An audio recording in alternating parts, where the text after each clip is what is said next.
সাথে একটু আসি, সুদের ইংরেজি কি? ইন্টারেস্ট।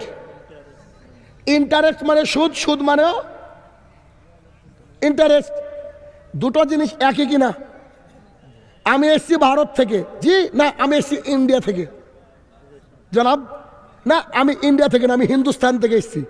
দেখেন একটা জিনিসের তিনটে নাম না, ভারত, ইন্ডিয়া, হিন্দুস্তান, একই জায়গা তো নাকি? যদি একই জায়গা হয় তাহলে নাম ভিন্ন ভিন্ন থাকতে পারে, পারে কিনা? এবার যদি নাম ভিন্ন ভিন্ন থাকে, আসেন একটু খেয়াল করি, একজন মুসলমানকে মুসলমান হতে গেলে কালেমা শাহাদাত পড়তে হয়, জানেন আপনারা? একটু পড়ি আমরা, আশহাদু আল্লা ইলাহা ইল্লাল্লাহ ও আন্না মুহাম্মাদার রাসূলুল্লাহ, আল্লাহ ছাড়া কোনো হক মাবুদ নেই, মুহাম্মদ সাল্লাল্লাহু আলাইহি ওয়াসাল্লাম তার প্রেরিত বান্দা এবং রসুল। এখন আপনি আমি মুসলমান হলাম, ঠিক না?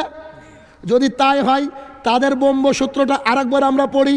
তাদের ব্রহ্মসূত্র বলা হচ্ছে একম ব্রহ্মাম দ্বিতা নাস্তে, ব্রহ্মা একজন, আল্লাহ একজন, ঈশ্বর একজন, দেবতা নাস্তে দ্বিতীয় নাই, নিহিনিকিঞ্চন একটুকু নাই।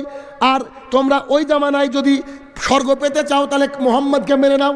তাহলে যে ব্যক্তি বলে আল্লাহ ছাড়া সত্য কোনো মাবুদ নেই, মুহাম্মদ সাল্লাল্লাহু আলাইহি ওয়াসাল্লামকে মেনে নাও আমাদের নবী, তাকে আরবিতে বলা হয় মুসলমান। কথা বুঝেননি?